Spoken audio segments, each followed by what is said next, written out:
Pag-uusapan po natin sa episode na ito ang Temporary Protected Status or TPS.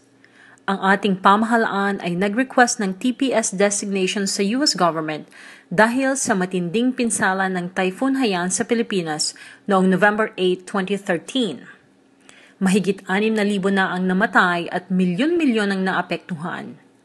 Tinatayang 12 million ang naapektuhan ng Typhoon Haiyan sa Pilipinas. As of this episode, tayo ay naghihintay pa rin sa TPS designation.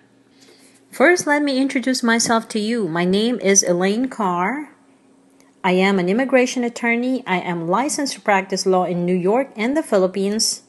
I am a member in good standing of the American Immigration Lawyers Association and the New York State Bar. My practice is focused on immigration law, labor and employment, and civil rights. Ang aming episode na ito ay dedicated sa ating mga kababayang Pilipino sa Amerika at sa mga naging biktima ng Typhoon Haiyan sa Pilipinas. We want our kababayans to be fully educated at upang matulungan ang ating mga kababayang makapaghanda at makaiwas sa immigration scams.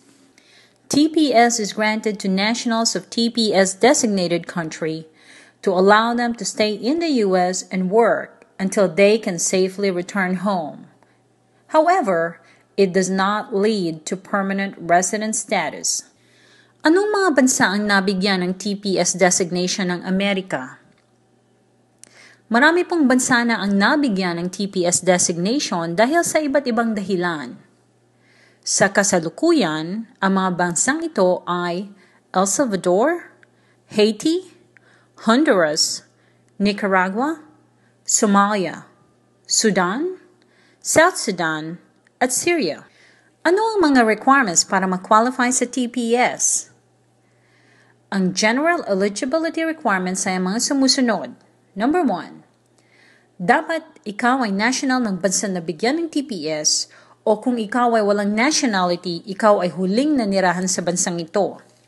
Number 2, dapat mag-file during the open initial registration or re-registration or late registration.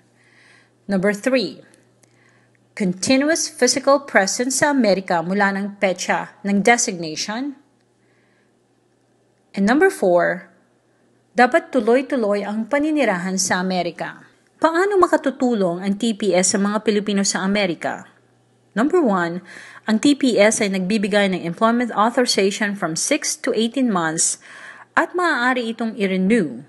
Number 2, hindi pwedeng i-deport during the TPS period. Number 3, hindi pwedeng i-deport base sa inyong immigration status. Number 4, maaaring mag-travel abroad o makakuha ng travel permit.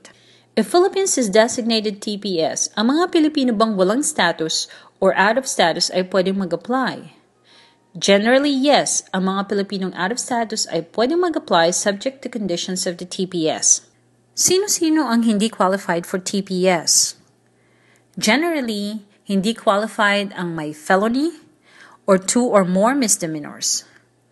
Kaya't kung kayo ay may criminal history, kailangan ninyong kumonsulta sa qualified and experienced immigration attorney upang malaman kung kayo ay qualified.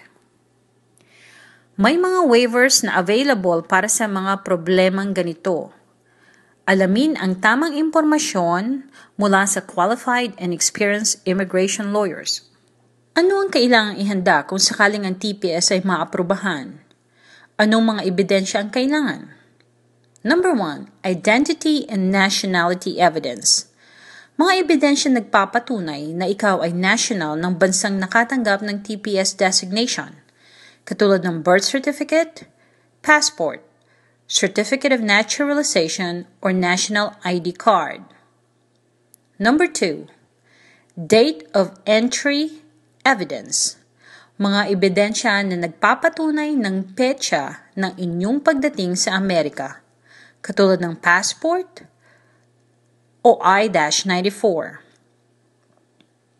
Number 3, continuous residence evidence. Mga ebidensya na nagpapatunay ng inyong tuloy-tuloy na paninirahan sa Amerika katulad ng bills, school records, employment records at iba pa.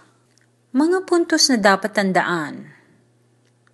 Kung ang TPS ay maibigay sa Pilipinas, mag-a-announce ang Homeland Security ng initial registration period. Hanggat wala pang TPS designation announcement, ay hindi pa pwedeng mag-apply. At tandaan, kumonsulta sa qualified and experienced immigration lawyers upang malaman kung kayo ay qualified. This public service presentation was brought to you by Elaine Carr & Associates, PLLC, Immigration Lawyers. Please check our website at www.elainecarlaw.com or call our office at 877-643-2112 or 917-993-2690. Maraming salamat po.